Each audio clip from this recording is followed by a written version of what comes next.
আপোনাৰ এইকেইটা বেংকত একাউণ্ট আছে নেকি? থাকিলে ৩১ ডিচেম্বৰৰ আগত কৰক এইকেইটা কাম। নকৰিলে আপুনি পৰিব পাৰে ভয়ংকৰ বিপদত। এই দুটা বেংকৰ গ্ৰাহকে জমা দিব লাগিব ৩টাকৈ নথিপত্ৰ। সবিশেষ জানিবলৈ ভিডিঅ'টো শ্বেয়াৰ কৰি সম্পূৰ্ণকৈ চাওক। ষ্টেট বেংক অফ ইণ্ডিয়া বা বেংক অফ বৰোদাত আপোনাৰ একাউণ্ট আছে নেকি?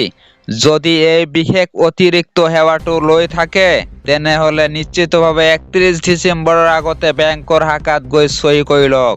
কিন্তু কেৱল এই দুটা চৰকাৰী বেংকে নহয়, ভাৰতীয় ৰিজাৰ্ভ বেংকে দেশৰ সকলো ৰাজহুৱা আৰু ব্যক্তিগত বাণিজ্যিক বেংকৰ গ্ৰাহকৰ বাবে এই নিৰ্দেশনা জাৰি কৰিছে। দৰাচলতে RBIৰ নিৰ্দেশ অনুসৰি দেশৰ বেংকত লকাৰ ভাড়াৰ নিয়ম সম্পূৰ্ণৰূপে সলনি কৰা হৈছে আৰু নতুন নিয়ম অনুসৰি চুক্তি স্বাক্ষৰ কৰাৰ শেষ দিনটো নিৰ্ধাৰণ কৰা হৈছে ৩১ ডিচেম্বৰত। এই সময়সীমাৰ ভিতৰত যদি আপুনি লকাৰ চুক্তি সম্পূৰ্ণ নকৰে তেন্তে নতুন বছৰৰ আৰম্ভণিতে আপোনাৰ লকাৰ ফ্ৰীজ হৈ থাকিব। প্ৰতিটো বেংকে ৰিজাৰ্ভ বেংকৰ নিৰ্দেশ অনুসৰি গ্ৰাহকৰ বাবে এই নতুন লকাৰ চুক্তি প্ৰৱৰ্তন কৰিবলৈ বাধ্য হৈছে। পূৰ্বে দেখা গৈছে যে অপৰাধমূলক আক্ৰমণ বা প্ৰাকৃতিক কাৰণত লকাৰৰ ক্ষতি হ'লে বেংকে প্ৰায় দায়িত্ব ল'ব নিবিচাৰে। ফলত গ্ৰাহকসকল গুৰুতৰভাৱে ক্ষতিগ্ৰস্ত হয়। কিন্তু RBIয়ে অনুভৱ কৰিছে যে সাধাৰণ গ্ৰাহকে বেংকক বিশ্বাস কৰে আৰু প্ৰতি বছৰে নিৰ্দিষ্ট পৰিমাণৰ ধন দি লকাৰ ভাড়া কৰি নিজৰ মূল্যৱান সামগ্ৰী তাতেই ৰাখে। ফলত লকাৰত ৰখা বস্তুৰ বাবে বেংকে দায়বদ্ধতাৰ পৰা হাত সাৰিব নোৱাৰে। গতিকে RBIয়ে প্ৰতিটো বাণিজ্যিক বেংকক গ্ৰাহকৰ সৈতে এই নতুন লকাৰ চুক্তি স্বাক্ষৰ কৰিবলৈ নিৰ্দেশ দিছে, য'ত বেংকৰ দায়বদ্ধতা স্পষ্টকৈ উল্লেখ কৰা হ'ব।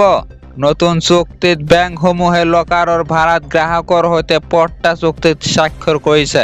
নতুন লকাৰ চুক্তি অনুসৰি যদি বেংকৰ লকাৰ আৰু ইয়াৰ ভিতৰৰ সামগ্ৰী ভাঙি ছিঙি বা প্ৰাকৃতিক দুৰ্যোগ বা অগ্নিকাণ্ডৰ ফলত ক্ষতিগ্ৰস্ত হয় তেন্তে সংশ্লিষ্ট বেংকে গ্ৰাহকক বাৰ্ষিক লকাৰৰ ভাড়াত ১০০ গুণ পৰ্যন্ত ক্ষতিপূৰণ হিচাপে দিবলৈ বাধ্য হ'ব। ইফালে এই চুক্তিৰ জৰিয়তে গ্ৰাহকে লকাৰৰ গোপনীয়তাৰ সুবিধা লৈ লকাৰত বিস্ফোৰক ধৰি বিপদজনক আৰু অবৈধ সামগ্ৰী ৰাখিব নোৱাৰে সেয়া নিশ্চিত কৰিব। ৰিজাৰ্ভ বেংকে প্ৰথমে ৩০ জুনৰ ভিতৰত লকাৰ চুক্তি সম্পূৰ্ণ কৰাৰ নিৰ্দেশ দিছিল। পিছত সেই সময়সীমা ৩০ ছেপ্টেম্বৰলৈ বৃদ্ধি কৰা হয়।